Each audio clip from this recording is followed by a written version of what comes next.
wouldn't be able to go through all 700 verses in 1.5 hours, but we will be looking at quite a few, 12 special verses from Bhagavad-Gita and all 18 chapters, and looking at the important points connected to Bhagavad-Gita, because it's important to understand Bhagavad-Gita as a whole, have a holistic understanding of Bhagavad-Gita. And so for this crash course, we have a slideshow presentation, and we have printouts for all of you. So everyone can have one page of these printouts. So all the main points are reflected there. You wouldn't have to make all the points, but we'll be, of course, saying much more than just on the printout. So if you like, you could note things on this printout and take it home. So we'll start in our traditional way by offering our prayers of glorification to Srila Prabhupada, Vaishnavas, and the Supreme Lord. Om Gyanti Mirandasya Gyananjana Shalakaya Chakshuran Militam Yana Tasmai Shri Gurave Namaha Shri Chaitanya Manobishtam Stapitam Yena Bhutale Swayam Rupa Kadam Mayam Dadati Swapadantikam Vanchakalpatarubhyascha Kripa Sindhubevacha Patitanam Pavanepyo Vaishnavepyo Namo Namaha Nama Om Vishnu Paraya Krishna Prishthaya Bhutale Shrimati Bhakti Vedanta Swaminiti Namine Namaste Saraswati Devi Gauravani Pracharine Nirvishesha Shunyavadi Paschatya Deshatarine Shri Krishna Chaitanya Prabhu Nityananda Shri Advaita Gadadhar Shivasadi Gaur Bhakta Vrinda Hare Krishna Krishna Krishna Hare Hare Hare Rama, Rama Rama, Hare Hare. Bhatai Mahat Prema, Pro Vibhur Nirmaikshate Adamusha Purusha, Bhunkte Ganan Sudas Sadasmaka Lankrishista Bhagavan Vacham Seme. Om Namo Bhagavate Vasudevaya. Om Namo Bhagavate Vasudevaya. Om Namo Bhagavate Vasudevaya.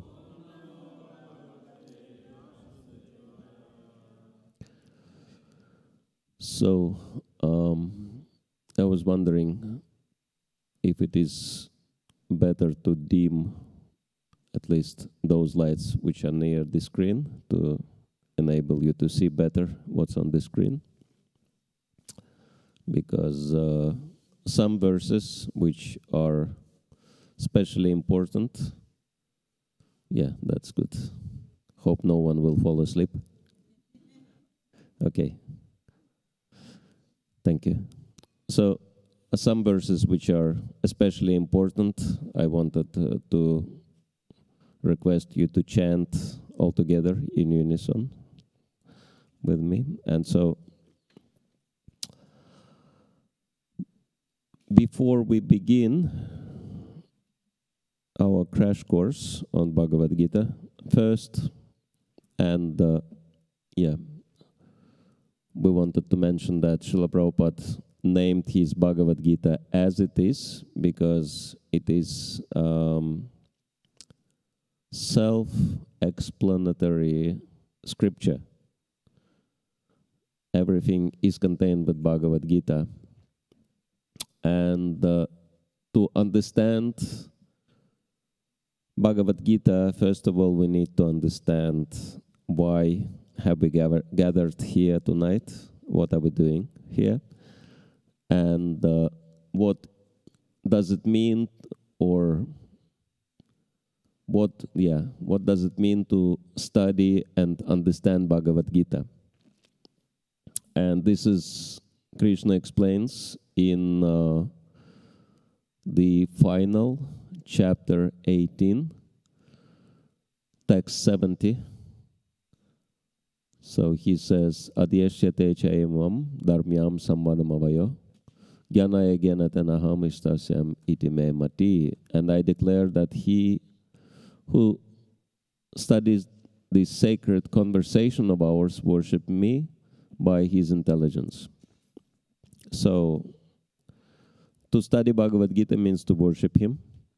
And moreover, thank you. If we look at the Sanskrit, it says Jnana Yagena. So Jnana means knowledge, and Yagena is derived from the word Yagya, which is really important word in Bhagavad Gita and in Krishna consciousness. And so Yagya means sacrifice. So believe it or not, you are doing sacrifice right now, right? And you might be wondering, like sacrifice means a fire, a priest, and some fruits and some ghee, and etc., etc. So many rituals. We're not doing any rituals. So how is it yagya?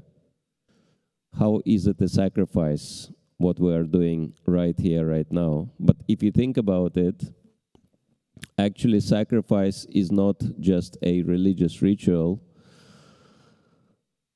Sacrifice means any activity for the pleasure of the Supreme Lord, or any activity dedicated for higher purposes. And you can understand that, for example, it's the middle of the working week, and you could be doing so many things at home, right? But you sacrificed all this in order to be here now, right? And so you're also sacrificing your attention for the sake of understanding Bhagavad Gita. So it is a sacrifice. And this is really important point, I would say, one of the most important points about Bhagavad Gita and Krishna consciousness, that Bhagavad Gita is not just a religious scripture. If that would be a religious scripture, then why, at the conclusion, Lord himself would say, abandon all varieties of religion and just surrender unto me, right? So it's a spiritual science applicable to any human being in any circumstances, anywhere, right? Absolute spiritual science. And the core of this science is sacrifice. Means instead of dedicating activities for our pleasure, we dedicate them for the pleasure of the Supreme Lord.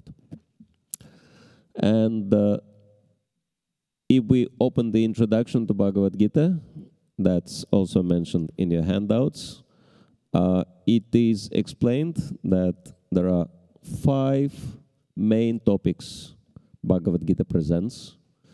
And these are karma, kala, ishvara, jiva, and prakriti. This is Sanskrit. That means activity, time, controller, soul, and nature. And you can see that we have divided these 5 into 2 categories. And the blue category, these are the main subjects of Bhagavad Gita, Ishvara, Jiva, and Prakriti. And karma and kala are connections between them, the links. And in order to understand how it works, we can look at the picture, which explains how these 5 subjects are connected. That's not in your handout, so you might take a close look at this. So Ishvara, the Supreme Lord, is at the top.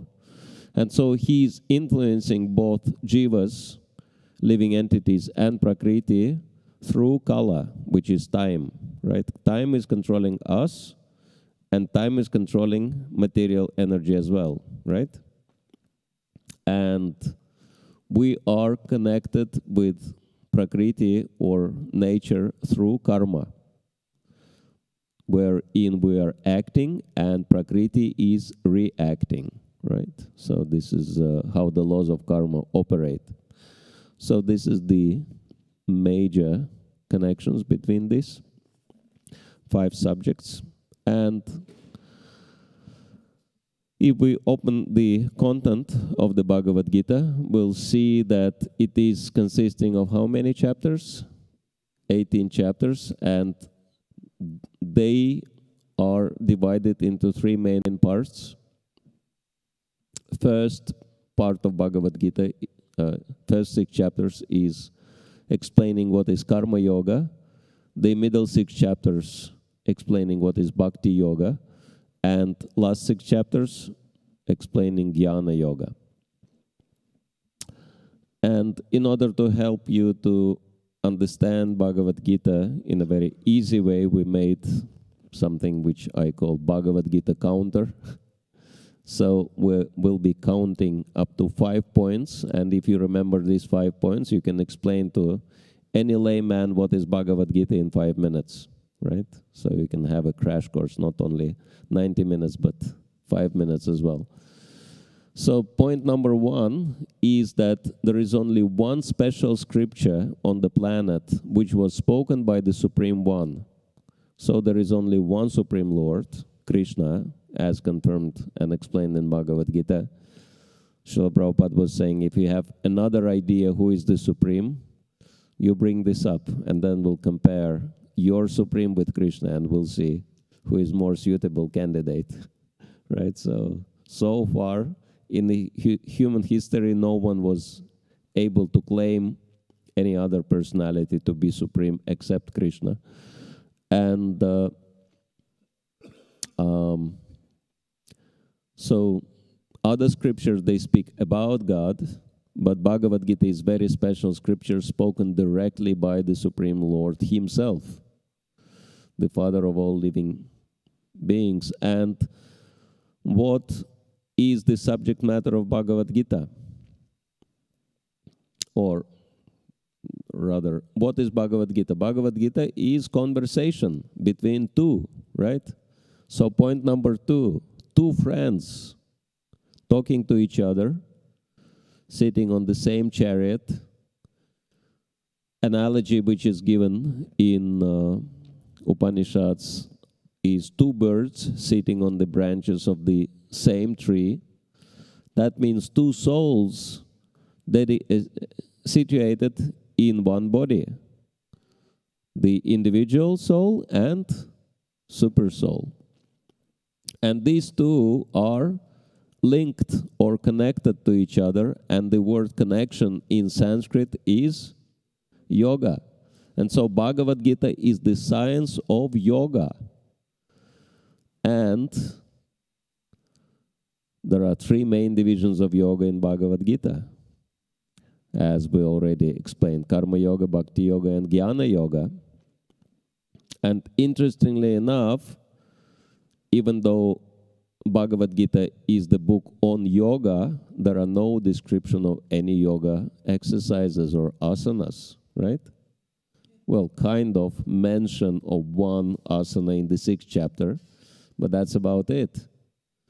So how is it the book on yoga if there are no yoga exercises explained in Bhagavad-Gita? Because yoga is much more than just physical exercises. Yoga is actually life. Because connections, that's the most important thing in life, right? As long as we are connected to the body, we are living. Once we lose the connection, that's it, right? And the most important connection is connection with the Supreme Lord. And so the science of yoga is explained, the principles are explained in Bhagavad-Gita. Details can be found somewhere else. Details are less important. But all the principles are explained, and the principal subdivisions of yoga are these: Karma Yoga, Bhakti Yoga, and Jnana Yoga. And so now we may ask a legitimate question: what's the benefit from studying and following Bhagavad-Gita? And we can say that benefits are numerous, and sample of those benefits is given in the very last verse of Bhagavad-Gita. There are 4 very special benefits which can be derived from applying Bhagavad-Gita in our lives.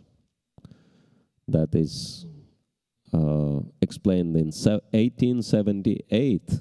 It says that wherever there is Krishna, the master of all mystics, and Arjuna, the best of all archers, there will always be,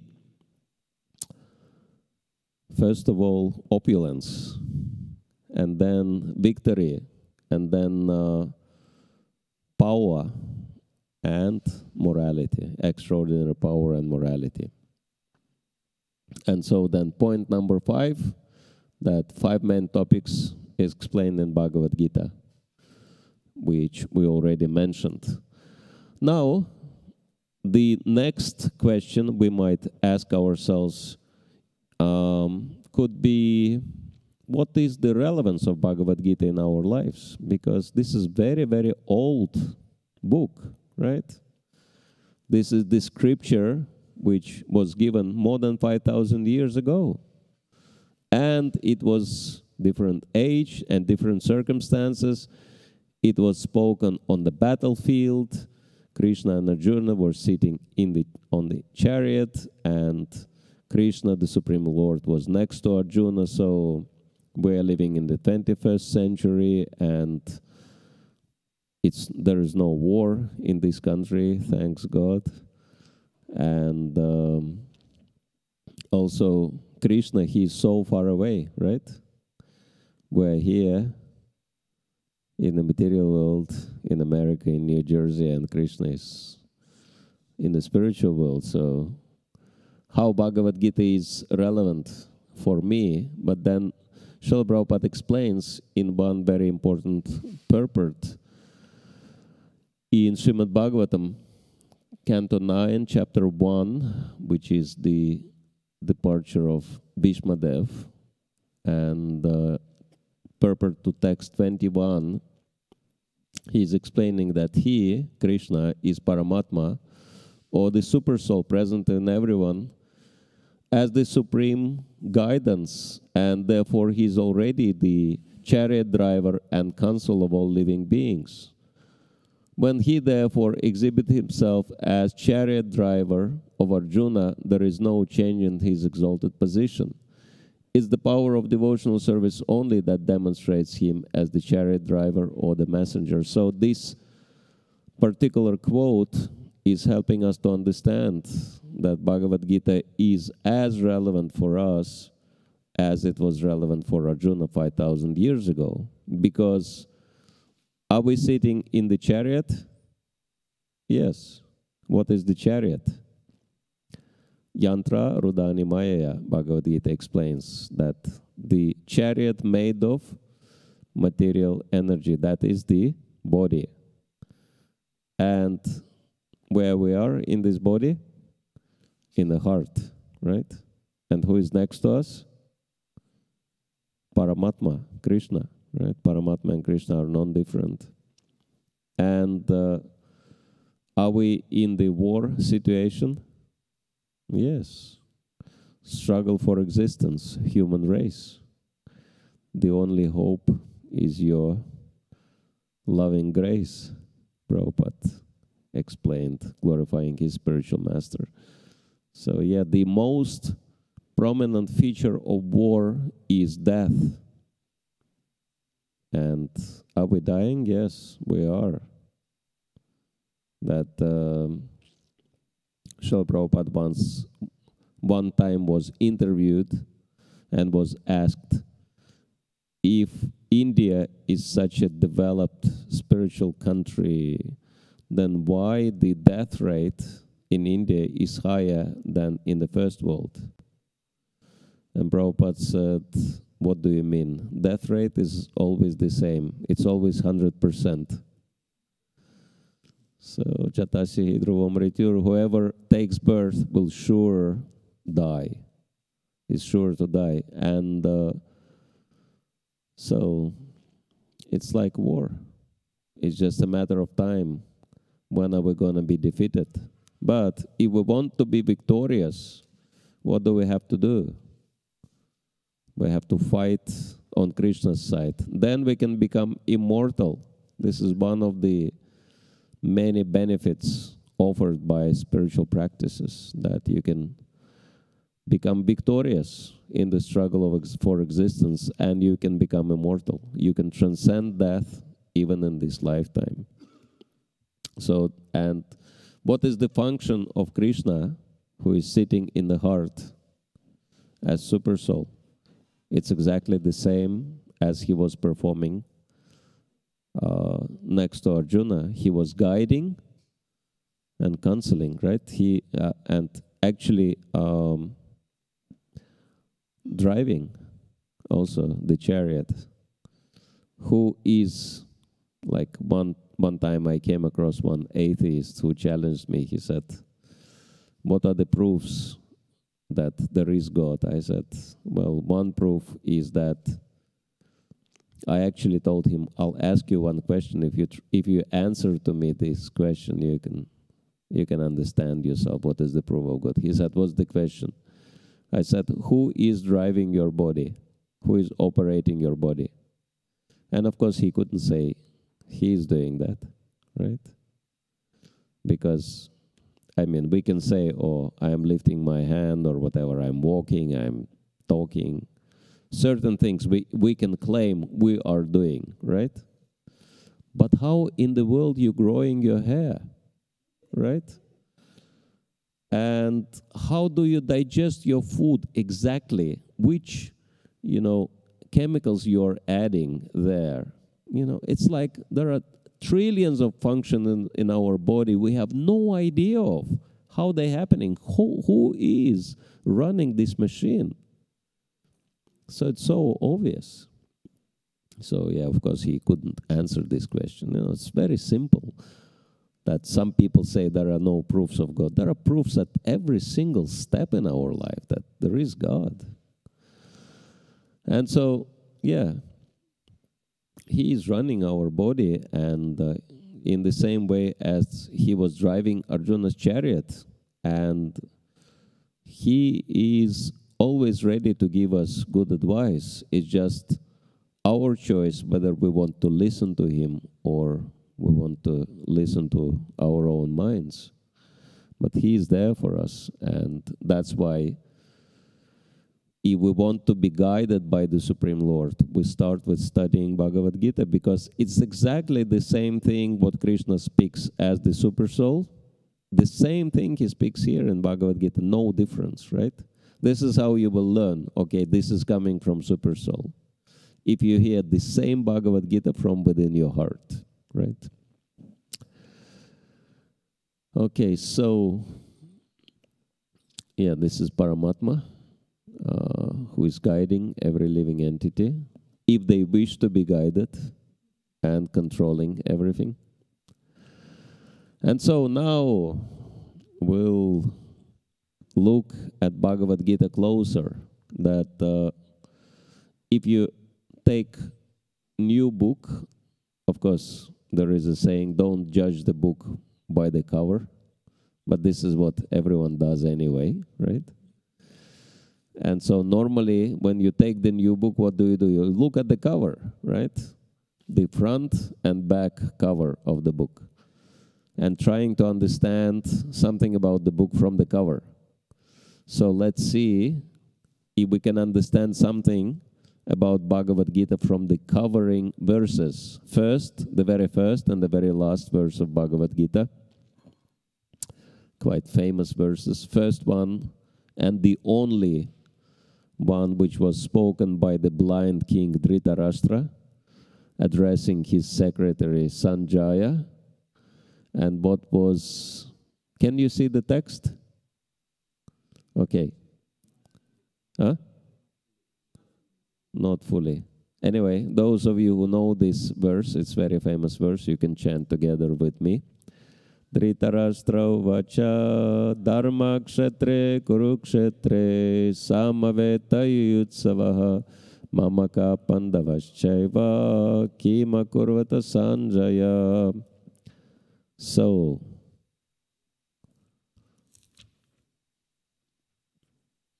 we'll read the translation of this verse, which is very interesting. Dhritarashtra said, O Sanjaya, after my sons and the sons of Pandu assembled in the place of pilgrimage at Kurukshetra, desiring to fight, what did they do? It's a very strange question, is it not? That what people do after they assemble at the battlefield desiring to fight, right? Will they start playing cricket? Maybe American football? Of course, they assemble to fight, they're going to be fighting, so why Dhritarashtra is asking such a strange question? But actually, this is not exactly what he wants to know. He wants to know one thing. Any chance for victory, for my side, for my sons over those Pandavas. This is what he really wants to know. And indirectly, he is trying to find out about it. And Sanjaya, after explaining him the entire Bhagavad-Gita, at the end, gives very straight and direct answer to this indirect question. And so the answer is 1878. Let's chant it together. Yatra Yogeshara Krishna, Yatra Partho Dhanurdhara, Tatra Shri Vijayo Bhuti, Dhruva Nitir Matir Mama. So wherever there is Krishna, the master of all mystics, and wherever there is Arjuna, the supreme archer, there will always be, certainly be, opulence, victory, extraordinary power, and morality. That is my opinion. So Sanjaya had to disappoint Dhritarashtra. I'm very sorry, my dear king, no victory for you, because there is Krishna and Arjuna on the other side, right? So this is what we can understand from the covering verses of Bhagavad-Gita. And now, the important thing is understanding all the chapters of Bhagavad-Gita and how they are connected to each other. And so we gave the comparative names of the chapters in English and in Sanskrit to help us deeper go into the essence of each chapter. So chapter 1 is called Arjuna Vishada Yoga. And we know who is Arjuna, we know what is yoga, and Vishada means lamentation. So it's very interesting, yoga of lamentation, right? There are so many types of yoga now. Iyengar yoga, karma yoga, and moksha yoga, and Vikram yoga, and this yoga, and that yoga. Maybe we can introduce another yoga of lamentation, Vishada yoga, because people tend to lament anyway, right? We could make yoga out of it. So very strange yoga, right? Yoga of lamentation. What does it mean? But yoga means connection, and Arjuna was connected to Krishna despite of his lamentation, and of course he was lamenting when he was observing the armies at the battlefield of Kurukshetra. On the battlefield, that's why this is the name of the chapter in English language. And even despite of his lamentation, he was rightly situated, and Krishna will dispel his lamentation, will dispel his problems in a very short time. And of course, he was lamenting, as we know, because he was facing the need to fight with his relatives and even with his teachers, and naturally kill them, which is a very horrible thing to do for a follower of Vedic culture. And so Arjuna was a good person, but he was affected by the bodily concept of life. So he was conditioned by the mode of goodness. And he was the only one who didn't want to fight. And there were so many other warriors who were eager to fight. And Krishna wanted this fight to take place. But now it is very interesting why Krishna chose to spend so much time with Arjuna, encouraging him to fight, rather than just, firing him and hiring somebody else for the job, right? That would be, from our standpoint, the most practical thing to do. But it is very important for us to understand that even though Arjuna was conditioned, he was conditioned by goodness, and others were conditioned by passion and ignorance. So that's why Arjuna, out of all, was the best man for the job. That he didn't want to fight for himself. That's why Krishna's logic was very simple. If I convince this guy, he will fight for me. Right? That's why he made this choice. He convinced Arjuna. And it is very important for us to understand what is the prerequisite for gaining spiritual knowledge, and that is explained in the final purport of the chapter, purport to the text 46, which says, Arjuna, having thus spoken on the battlefield, cast aside his bow and arrows and sat down on the chariot, his mind overwhelmed with grief. And Prabhupada explains, while observing the situation of his enemy, Arjuna stood up on the chariot, but he was so afflicted with lamentation that he sat down again, setting aside his bow and arrows. Such a kind and soft-hearted person in the devotional service of the Lord is fit to receive self-knowledge. So we can understand that Arjuna's kindness and soft-heartedness were the prerequisite for understanding Bhagavad-Gita, which helps us to understand that unless we are situated in goodness, it will be very hard for us to relate to Bhagavad-Gita. But Arjuna already had that qualification from the start. That's why Krishna chose to speak Bhagavad-Gita to him. And then in the second chapter, which is called Sankhya Yoga, Krishna explains the entire Bhagavad-Gita to Arjuna in a nutshell. The word Sankhya means to count in Sanskrit, and that's why this chapter is called Contents of the Gita Summarize. And so all the subject matters are listed there, and if we take a brief look at Krishna as the teacher, we can see that he presented Bhagavad-Gita in a perfect way, which is not perfect just according to Vedic standards, but also perfect according to modern standards of education. That if you really want someone to learn, you explain the subject 3 times. So this is what Krishna is doing. And it is actually a modern way how to present, make an important presentation. First, you say what are you going to talk about, right?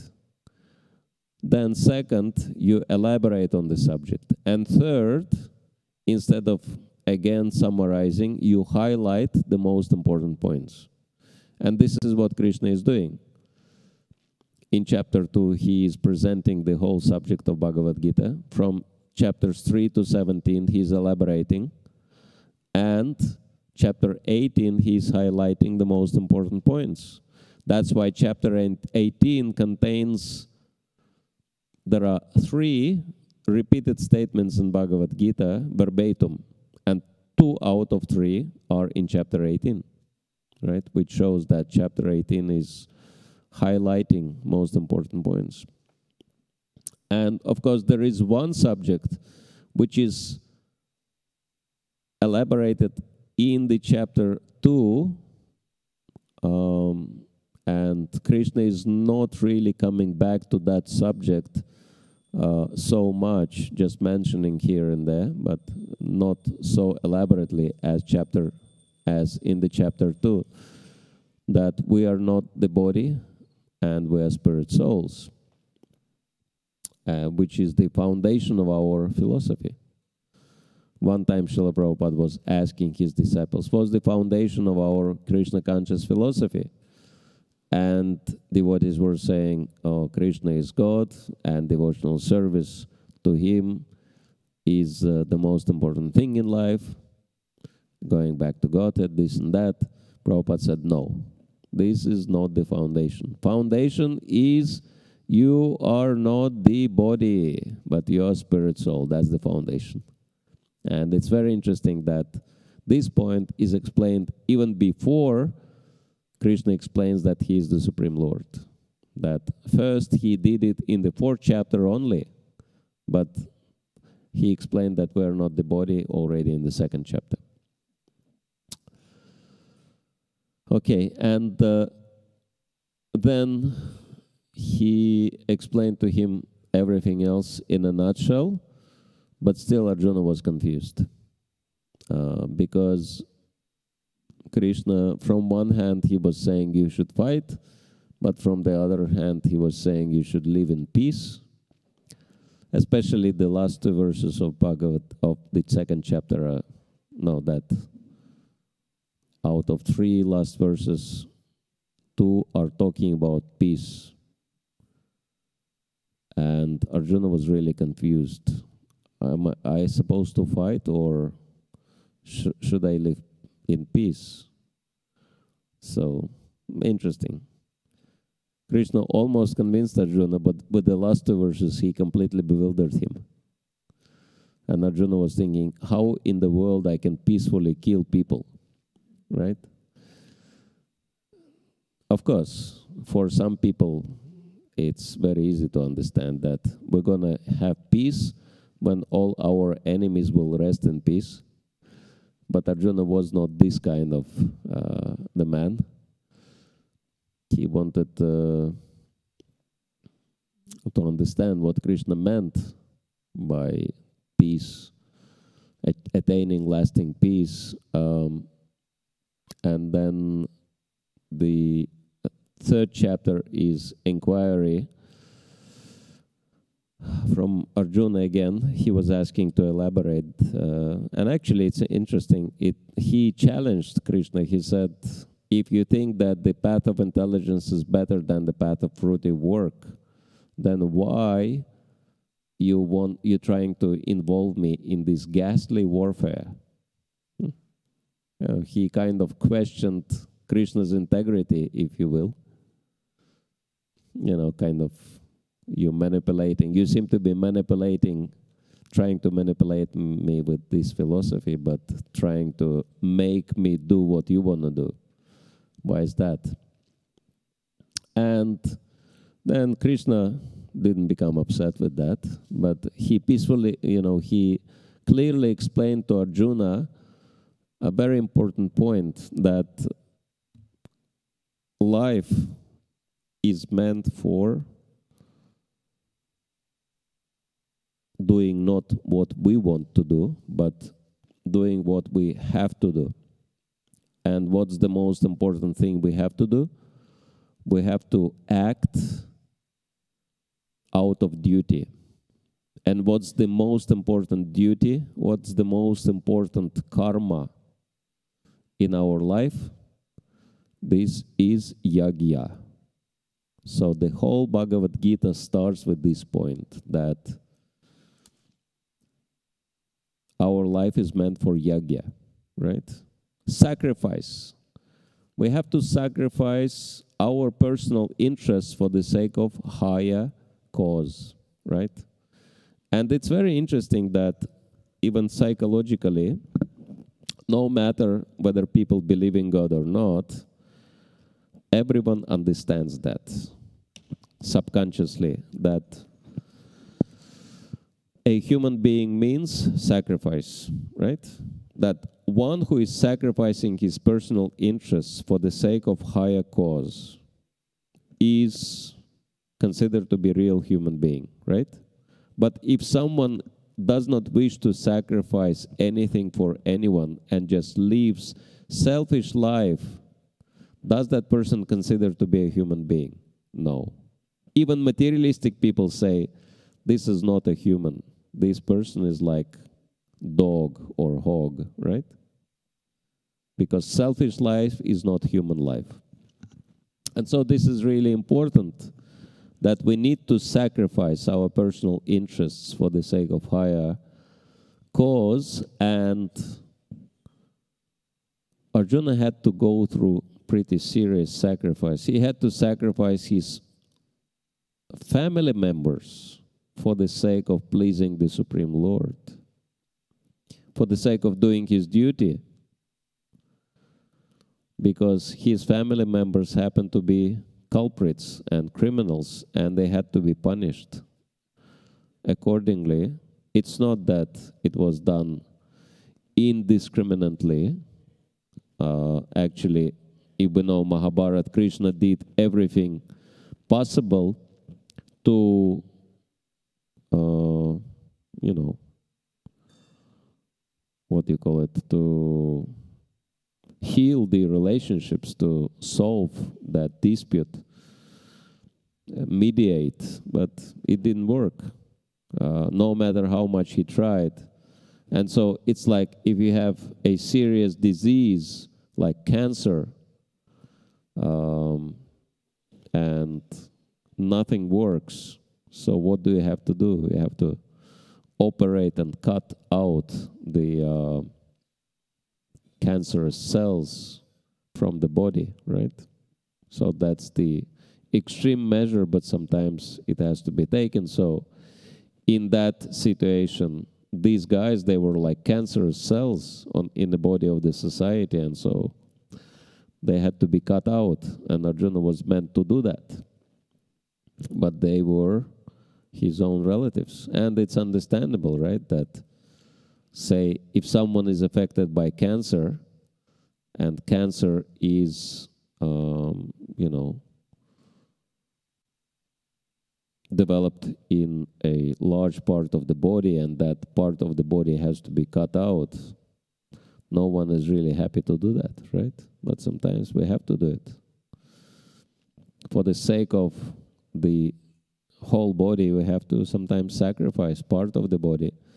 In the same way, for the sake of everyone's benefit, sometimes we have to sacrifice some people who are causing trouble, like criminals, for example, right? So, but this attachment, yeah, Arjuna had to overcome. And in this particular chapter, there is one verse which Srila Prabhupada mentions as the purpose verse of Bhagavad-Gita, and we'll look at it later. So, sacrifice. This is our karma. That's chapter 3. Now, how this principle, we can say that sacrifice is the main principle in human life, and how this principle manifests in each particular situation, that is explained in the next chapter 4, which is Jnana Yoga. So Jnana means knowledge. So it helps us to understand how can we apply this principle of sacrifice in our situation. And this chapter gives a lot of examples how different people in different positions in human society sacrifice different things, and what kind of benefits they derive from that, right? It's like, it explained that those who study, like brahmacharis, they sacrifice the sense of hearing, right? And grihastas, they sacrifice their possessions. And yogis sacrifice their breath, etc., etc. So everyone is sacrificing something. Without sacrifice, you can get nothing in life, right? And so, but how do we understand what is our sacrifice? What do we have to sacrifice?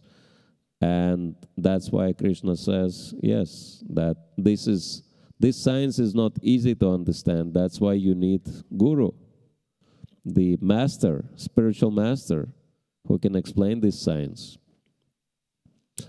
And, okay, we will sacrifice our personal interests for the higher cause, but what do we gain, right? That's always a question, right? What will I get from that? And that is explained in chapter 5. What do you get? You will lose.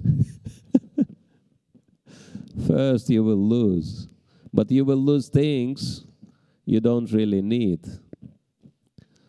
You will lose such things as lust, anger, greed, and all types of troubles, right?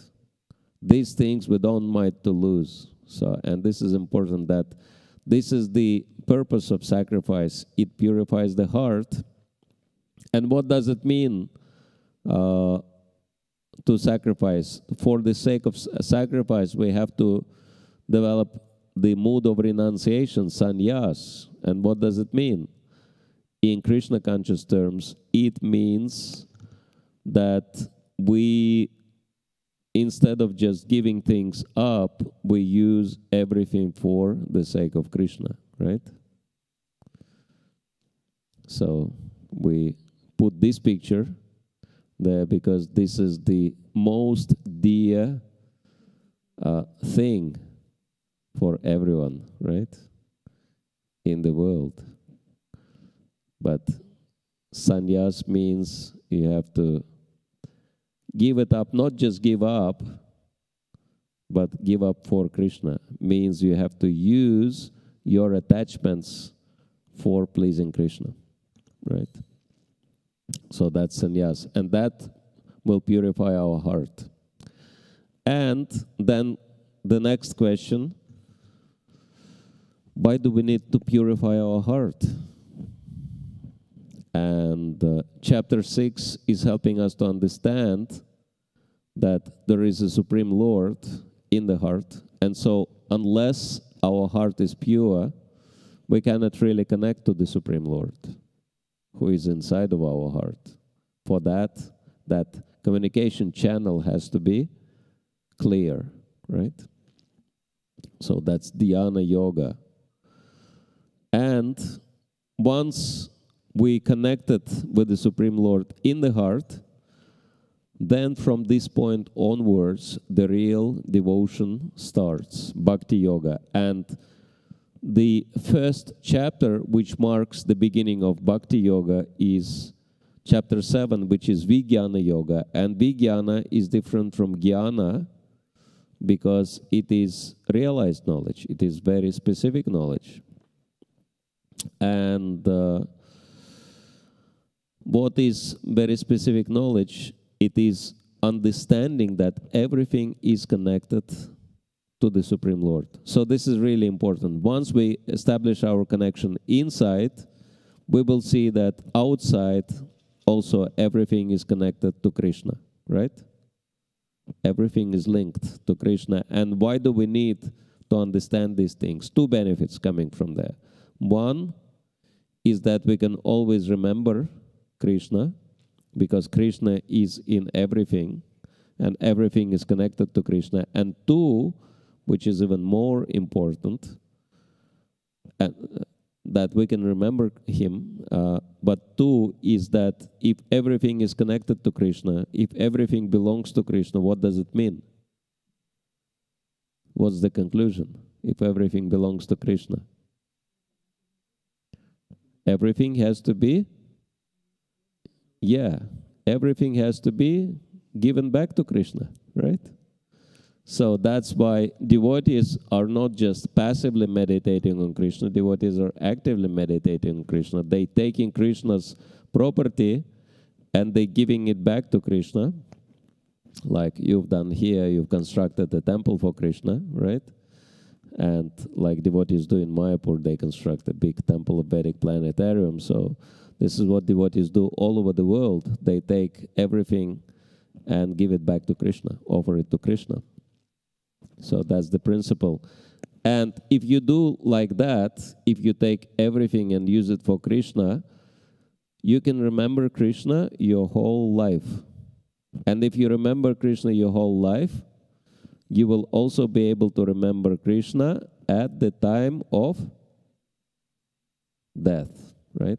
And this is what chapter 8 explains. Taraka Brahma Yoga, which means attaining the Supreme. Taraka means liberation, Brahma means spiritual. So yoga of spiritual liberation. Because if you remember Krishna at the time of death, what will happen?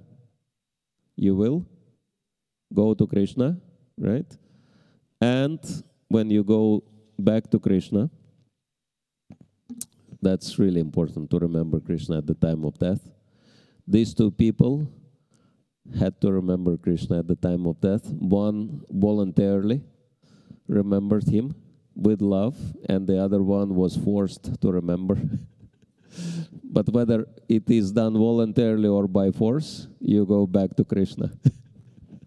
Right? Either or. So both of them got liberated. And Krishna is very kind to all. And then, once you go back to Krishna, you will realize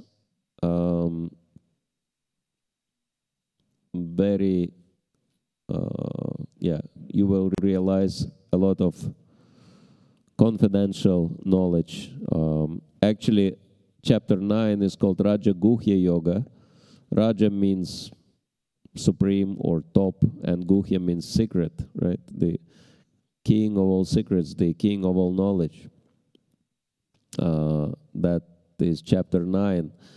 And yeah, in the spiritual world, we can realize a lot of hidden truths. And there are many confidential, so the most confidential knowledge, chapter 9, there are many confidential verses in chapter 9. Who is the most confidential devotee of Krishna? Anyone knows? Radharani, yes. Looking at the screen, it's easy to figure it out. So, is Radharani glorified in Bhagavad-Gita? Is Radharani mentioned in Bhagavad-Gita? Yes? Where? Huh? Okay, which verse? No, that's external potency. Huh? Kind of, but there is one verse which is explicitly glorifying Radharani. That verse is in the center, and chapter 9 is central chapter of Bhagavad-Gita, right? And in the central chapter of Bhagavad-Gita, the most confidential knowledge, one of the central verses is 9:13. Mahatmanas tumam partha davi prakriti mashrita. So what does it mean? That great souls, they take shelter of Daivi means divine and Prakriti means nature. They take shelter of divine nature. And Srila Prabhupada explains who is that divine nature, whom Krishna refers to. Srimati Radharani, yes. And it's very interesting that he explains that in Nectar of Devotion in few classes, but he never mentions that point in the purport to that verse. It's so hidden. It's so secret. Srila Prabhupada never even speaks about in that particular purport, right? Because in one sense, you know, the subject matter of Bhagavad-Gita, fighting and all these things, so Radharani is not really fitting into that picture, right? But Krishna is always thinking of Radharani and is always glorifying her. It's very interesting how he says that great souls take shelter not in me, but in my divine nature. So he's putting Radharani in one sense higher than himself. So it is very high glorification of her. And there are many other confidential verses mentioned in this chapter. For example, it's mentioned that you can feed Krishna. He can eat if you offer him something with love. And certain verses are so confidential that even us, as practicing devotees, we have very hard time to accept what Krishna says. For example, 9:30. Apichet suduracharo bhajate mamananya bhak sadureva samantavyak. That if someone is worshipping me, even if that person is committing the most abominable activities, he or she should still be accepted as sadhu. And, you know, it's very hard for us that we cannot relate to that sadhu and doing abominable things.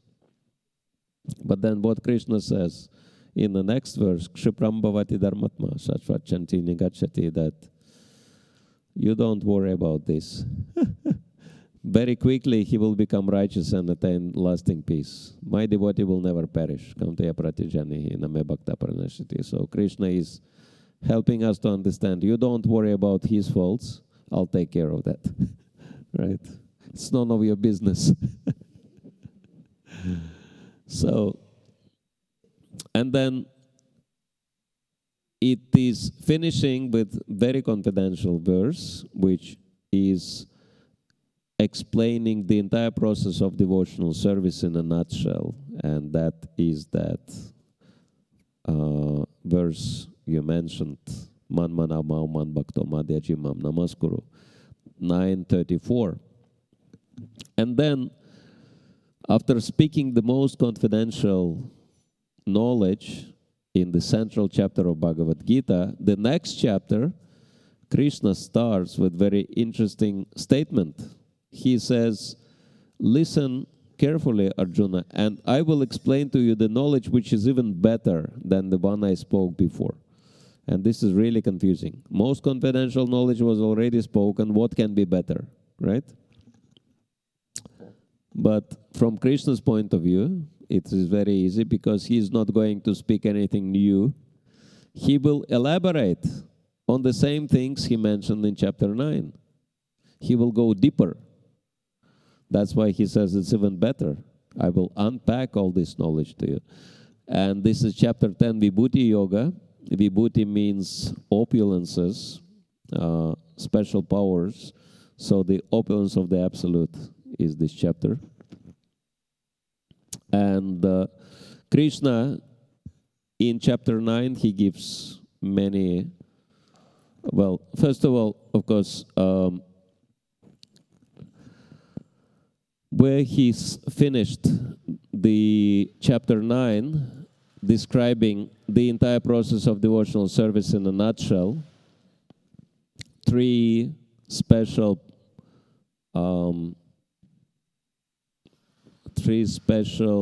you can say, stages of devotional service, which is Sambandha, Bidet, and Prayojana.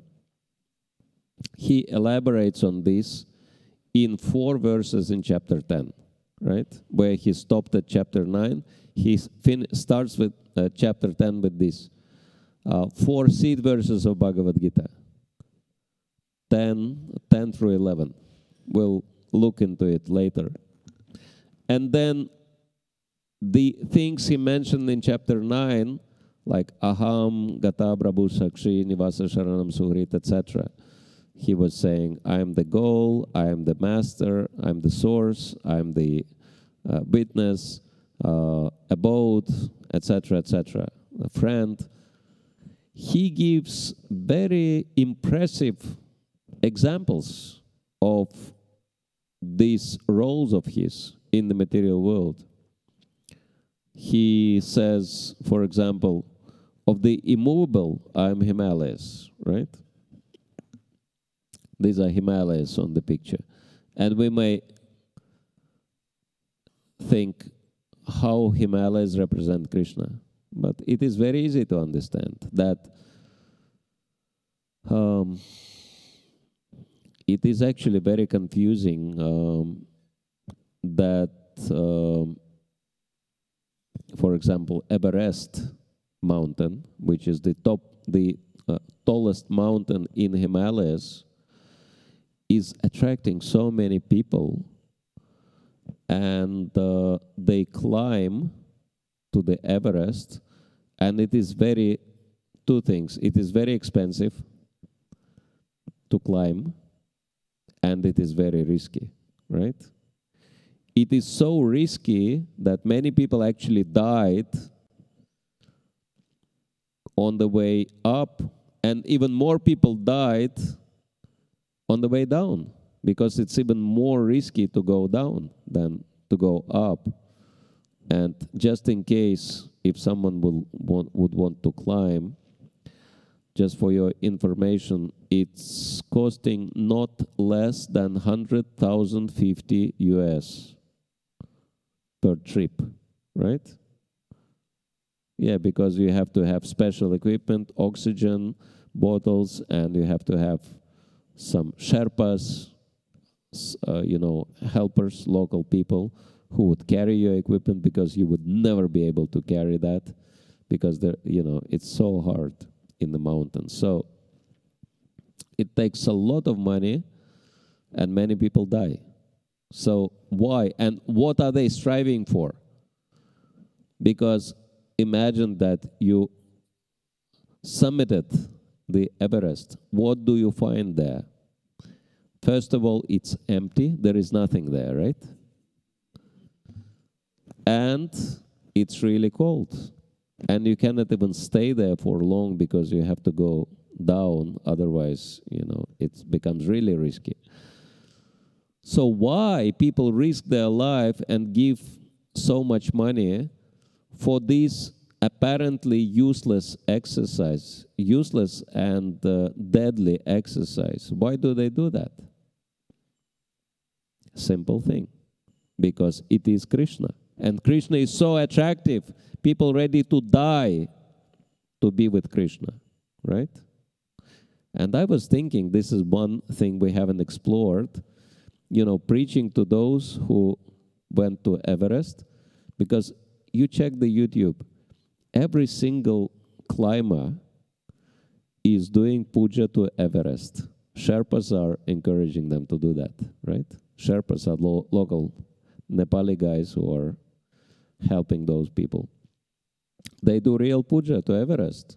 And everyone is dead serious about it, because they understand, it's the question of life and death. So I better do everything, whatever I can, to ensure that everything will be all right. So, and what is Everest? Who is Everest? It is Krishna. So they doing puja to Krishna, everybody, right? So many people from all over the world. So this is how attractive Krishna is, right? And so many other impressive examples Krishna is giving. He says, of the fishes, I am the shark. Why shark? Why not whale, for example? Whale is a bigger fish, right? Why Krishna is saying, I am the shark? Because just imagine an atheist swimming in the ocean, right? Having really good time, and then he's seeing this black fin approaching him, right? A black fin above the water approaching him, right? And he knows quite well what does it mean. Who is that coming? And what he will say? Oh my God, right? He recognizes this is Krishna. Even atheists will recognize this is God, right? Because death is God, right? And sharks are death personified. That's why shark is representing Krishna. So anyway, Krishna is giving all these really impressive examples in chapter 10. And Arjuna is really impressed. And, he listened to audio presentation. Now he wants video, right? He says, Krishna, can you show me the what you've described, please? And Krishna says, sure, but for that you would need special eyes, divine eyes. I'll give you those eyes. And I'll show you the entire universal form in one place. So that's next chapter, 11, Vishwarupdarshan Yoga, the vision of the universal form. And, of course, he showed Arjuna so many things within that vision. But actually, Krishna has his own purposes to fulfill. And what was his main purpose? Why did he speak Bhagavad-Gita to Arjuna? What did he want Arjuna to do? Yeah, he wanted Arjuna to fight. And then, how is he encouraging Arjuna to fight? What did he show him? That he showed him that all his enemies are dead, right? And which was quite a good news for Arjuna, that his victory is guaranteed. And then text 33 is really important, because in this text, Krishna says, I arranged everything, and you have to gain victory. Just be an instrument in my hands. And then this chapter ends with a really special verse, which Srila Prabhupada explains as the essence of Bhagavad Gita, and we'll look at it a little later. And so this is all Bhakti-Yoga. And the last chapter of this section is called Bhakti-Yoga, right? Devotional service. It is very interesting that the elaboration on Karma Yoga starts with Karma Yoga chapter, right? Chapter 3. And the conclusion of Bhakti-Yoga section is Bhakti-Yoga chapter, chapter 12. Thank you. And it is very short chapter. It has only 20 texts. But Krishna is explaining, first of all, that devotion can be manifested at any level. From any level, you can develop your devotion. He explains kind of ladder of spiritual advancement. And in the end of the chapter, he explains what are the qualities of a devotee, which is really important for us to understand that devotee means certain qualities described in the 12th chapter. Sometimes we think, oh yes, I have very good quality. My dhoti is of very good quality, right? Or my sari has best quality. But these are not the qualities Krishna is talking about in the 12th chapter, right? He speaks about Advaita Sarvabhutanam Maitra Karuna Evacha, that having no enemies and being friend of all and being compassionate to everyone. So this is what it means to be a devotee. And then we have best example for us, Srila Prabhupada. He manifested all these qualities. So this is what we should strive for. And this is how we can understand that we are actually advancing spiritually, if we're developing those qualities. And the last section of Bhagavad Gita, which is Jnana Yoga, starts with chapter 13, Prakriti Purusha Vibhaga Yoga. And you might be thinking, oh, this is really complicated now, all this Jnana, how can I understand it? But it's very simple.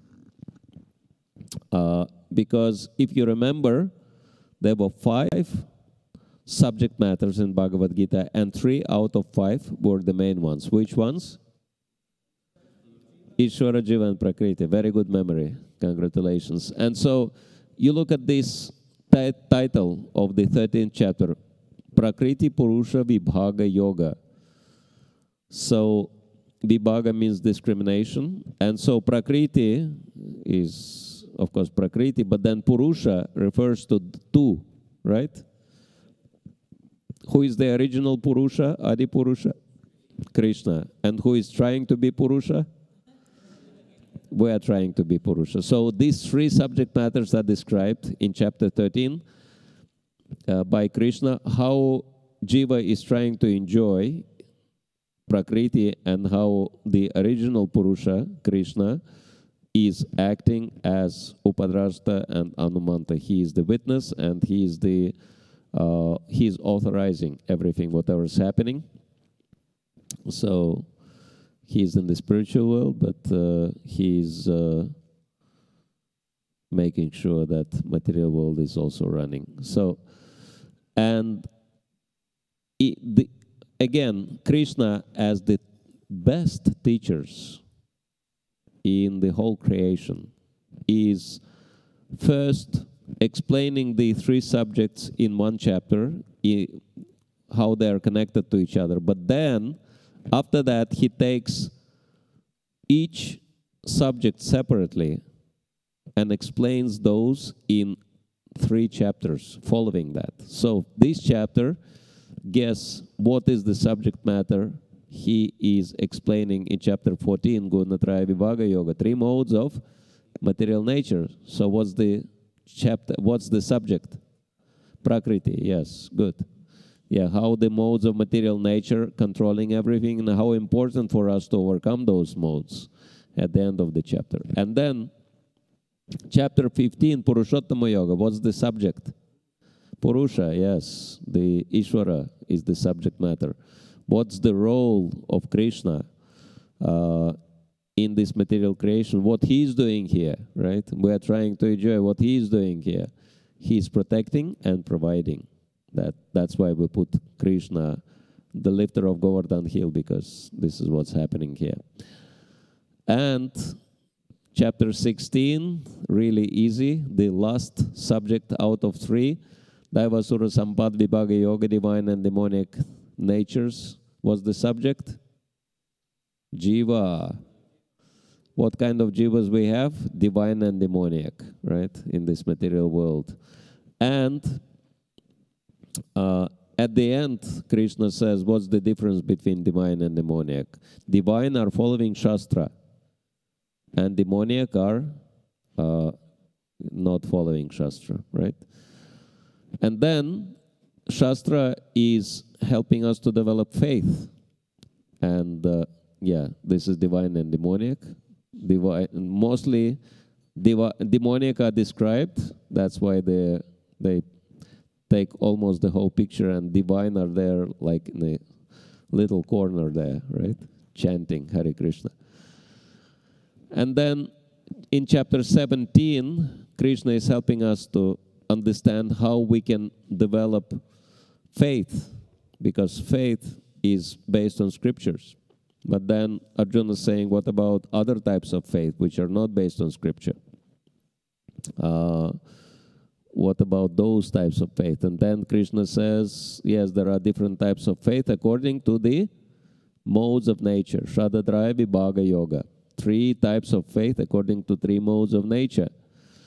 And what is faith? It is very important that Krishna is not talking about Islam, Christianity, Hinduism, Judaism, Buddhism, all these things. No. He says faith means actually you do something, right? That I think Jesus was saying that faith without deeds is dead, right? Is meaningless. So faith means you do something, not just you believe and do nothing. So if you have faith, you will do 3 things in life, which are yagya, dana, and tapa, right? That first and foremost thing is yagya. You sacrifice. You sacrifice your personal interest for the sake of the Supreme Lord, and that gives you benefits. All types of benefits. But what do you do with these benefits? Do you enjoy? No. You live very simple life, and benefits you use for dana, right? For charity. You give these benefits away. And what you keep for yourself? Tapa. Austerity. Which is actually very good spiritual discipline. And so what's the most important? Why did we put this picture? Yes, because Yagyanam Japa Yagyasmi, the most important sacrifice is Japa for us. So that's why Srila Prabhupada explains that the most important instruction of the spiritual master is to chant minimum 16 rounds every day without fail. So because Japa Yagya is the most important Yagya in our lives. And all types of benefits are coming from this, right? And everyone supposed to perform their yajna, and everyone's supposed to give in charity and follow discipline. This is how we can understand that someone has faith. If someone is faithful, one will follow these three things. Why? Because these three things will counteract the three gates to hell, which are explained in chapter 16, which are lust, anger, and greed, right? That lust is counteracted by yajna, anger is counteracted by tapa, austerity, self-control, and greed is counteracted by dana, charity, right? And then this is chapter 17, and it says that any activity without faith will not give results, so we should do yajna, dana, and tapa for the sake of Krishna. And chapter 18 is moksha yoga, yoga of spiritual liberation, we can say,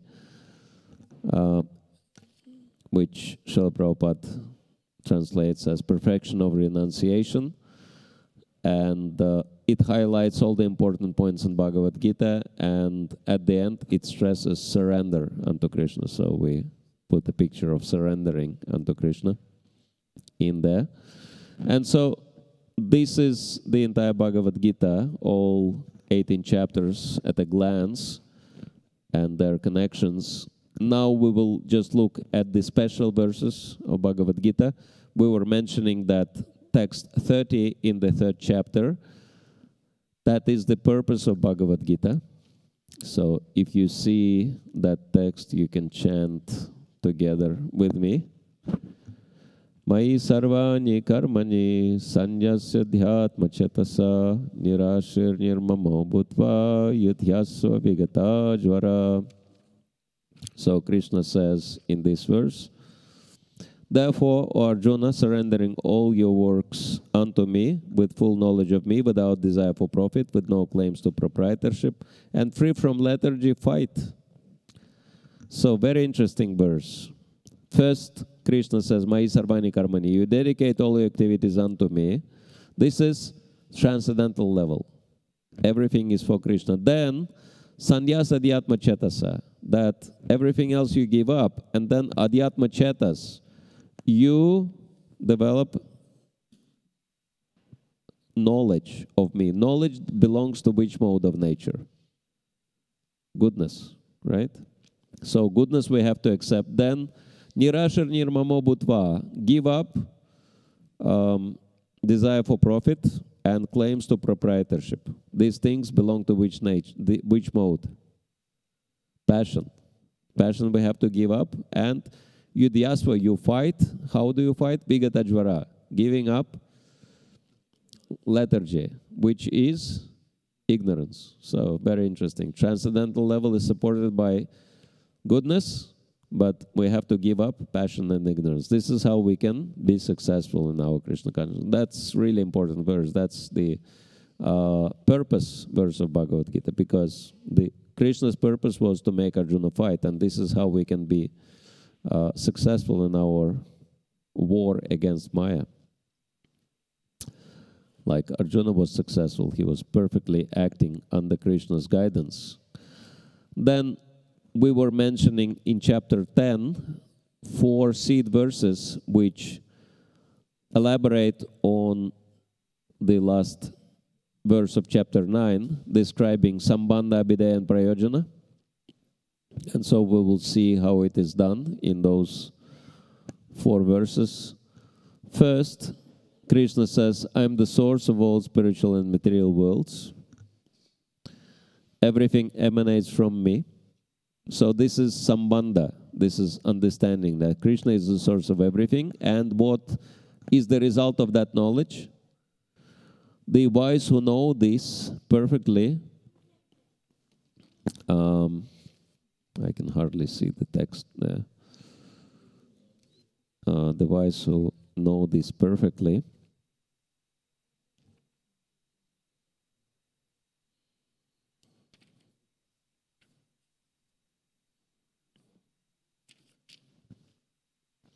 know, yeah, the wise who perfectly know this, engage in my devotional service and worship me with all their hearts. So knowledge about Krishna helps us to worship him, right?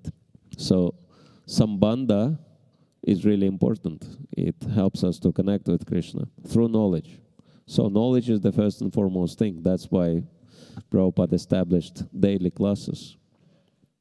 And then next one, what does it mean to worship Krishna? What does it mean to serve him? The thoughts of my pure devotees dwell in me. Their lives are fully devoted to my service, and they derive great satisfaction and bliss from always enlightening one another and conversing about me. So, anyone who knows the 9 processes of devotional service recognize that Krishna is giving samples of those processes in that text. And then this is Bidet, this is practical application. And what is prayojana? What is the end result? Krishna explains in texts 10 and 11, to those who are constantly devoted to serving me with love, I give the understanding by which they can come to me. And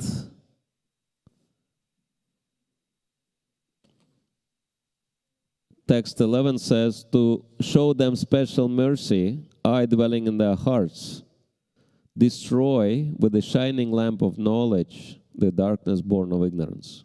So Krishna is giving his devotees intelligence, and he destroys ignorance in the hearts of the devotees, right? So these are the results, prayojana.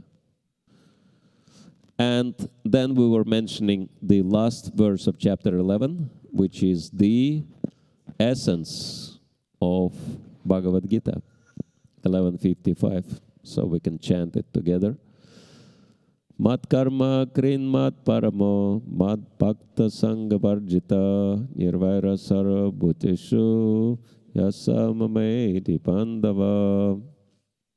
So Krishna explains, my dear Arjuna, he who engages in my pure devotional service, free from the contaminations of fruitive activities and mental speculation, he who works for me, who makes me the supreme goal of his life, and who is friendly to every living being, he certainly comes to me.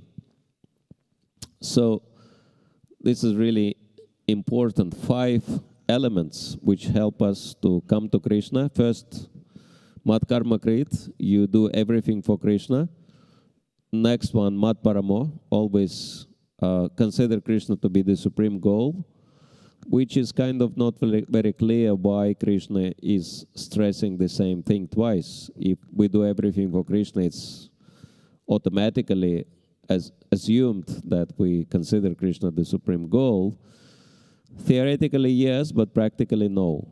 Because when you do things for Krishna, then so many benefits come that you might easily forget that Krishna is the goal, right?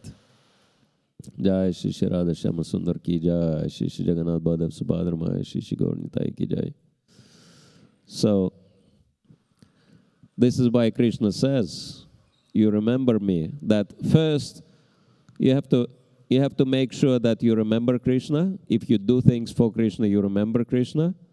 But then it's really important not to forget him, right?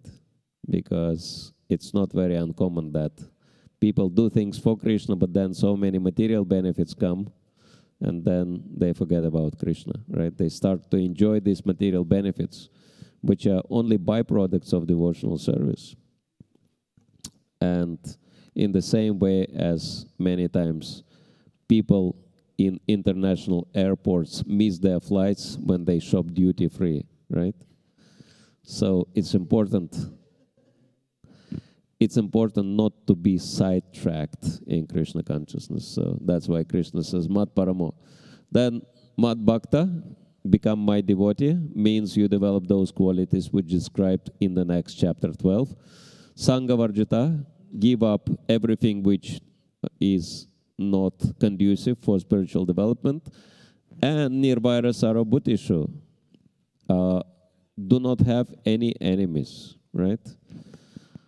which is very similar to the first quality of the devotee described in chapter 12, Advesta Sarvabhutanam, almost synonymous, right? And Srila Prabhupada is the best example of applying all 5 of those elements in his life. And the last one will be looking at the 3 repeated statements in Bhagavad-Gita, verbatim.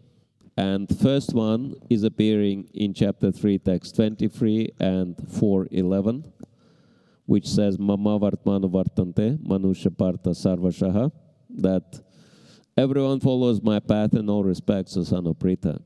What does it mean that everyone follows Krishna's path? Because not everyone is a devotee, right? So how come that everyone follows Krishna's path? Well, because there is only one path, and that is Krishna's path. So, because the laws of nature are whose laws? Krishna's laws, right? The whole universe is run by the laws of nature. And we have only 2 choices in life. Whether follow the laws or break the laws. If we follow the laws, what do we get? Benefit. If we break the laws, trouble, right? So there is only one path, and you can either follow this path upwards or downwards, right? But path is one for all. It is Krishna's path. Okay, so this is one thing to understand, that Krishna is everyone's God, despite of the fact that people do or do not recognize that. And second statement is very important also. It is appearing in 335 and 1847. Shriyan Swadharma Vigunan Paradharmat Svanushthitat. It's far better to discharge one's prescribed duties, though faultily, than follow others' duties perfectly. That means this universal law for human beings reflects in certain natures people have, and those natures and positions have to be used for the sake of serving the Supreme Lord, right? Varnashram Dharma, that's really important. And if you serve Krishna according to your nature, doing your duty, and actually this is what performing the duty means, that you engage your nature in Krishna's service, like Arjuna did, right? And then if you do so, then and I was thinking that these 3 repeated statements, they're also like Sambandha, Abhideya, and Prayojana, right? Because this is Abhideya, this is application, this is how you show that you're recognizing Lord's supremacy by serving Him according to your nature. And then the result will be that you will become purified, and it's going to be really easy to follow the third and most important repeated statement in Bhagavad-Gita, which appears in 934 and 1865. Man manavba mad bhakto, madhyaji mam namaskuru mam vaishyasi.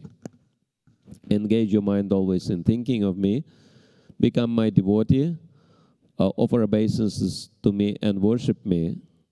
Being completely absorbed in me, you will certainly come to me without a doubt. And so we can actually,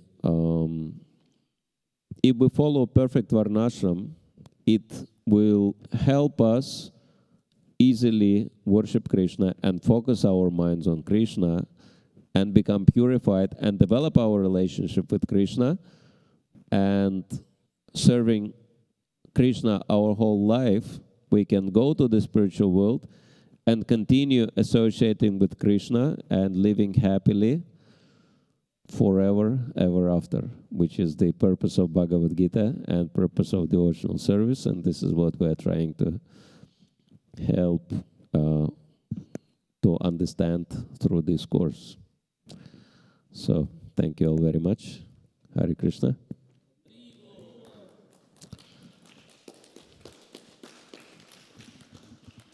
I hope, normally people ask questions, but I have still questions to you. that how many of you learned something new you never heard before in this course? Please raise your hands. Okay, good. And how many of you are interested to study Bhagavad-Gita more deeply after this course? Please raise your hands. Okay, very good. That's the topmost purpose of running this Bhagavad-Gita crash course, because Bhagavad-Gita is an amazing book. And so I just wanted you to have a little taste of what Bhagavad-Gita is and study it much deeper. And thank you all for inviting us and letting us do this presentation. So that was a serious yagya. You sacrificed your night for Krishna, for Bhagavad Gita. And if you like, you could also follow it with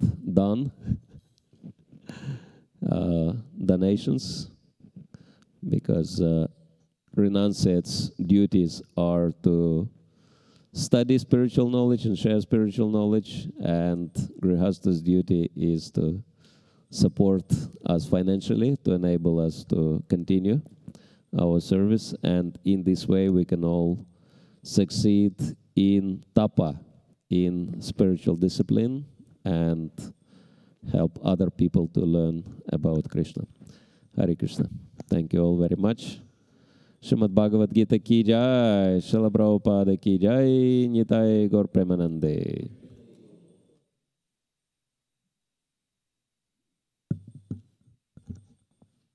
If anyone has any questions, you can ask individually. We don't want to hold all of you back, because I'm sure for many of you it's a little late already.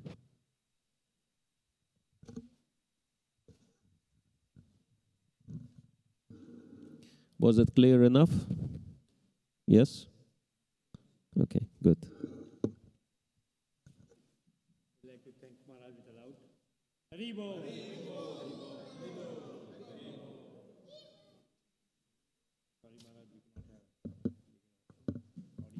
And I wanted to really appreciate Krishna Sakha, right? What's your name? Huh?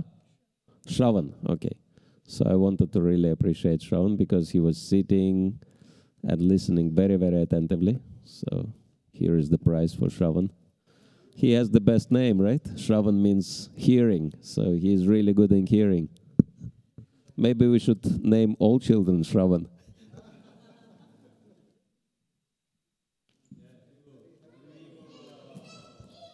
How old are you? 12. And so good with hearing. Congratulations. Haribol. I'm sure this boy will become a big scientist. He's very smart.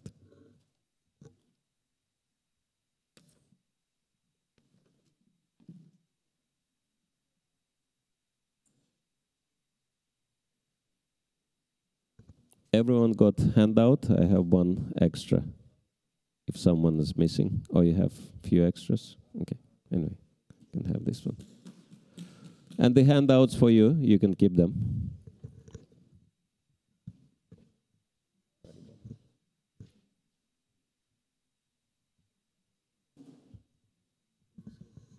Thank you, bro. Oh, no, thank you. Haribol, Arjuna. No, it's a little late. We're going to be heading back soon. Okay, sure, yes.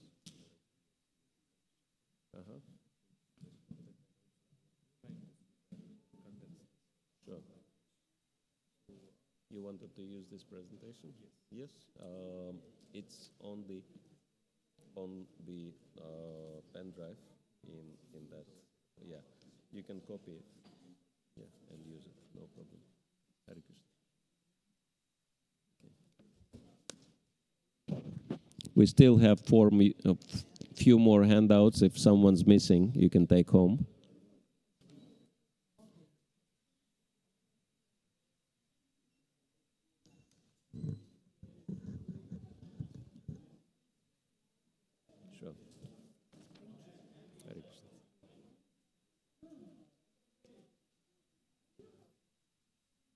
Hare Krishna.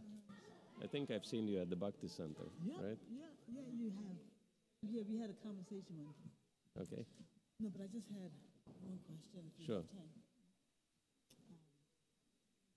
When you were making distinction between this Bhakti-Yoga as a science versus a religion, you know, how would you actually Differentiate? between the science and a religion? Yeah, religion, Prabhupada explains, actually, it's explained in the preface that religion is something which is created by humans.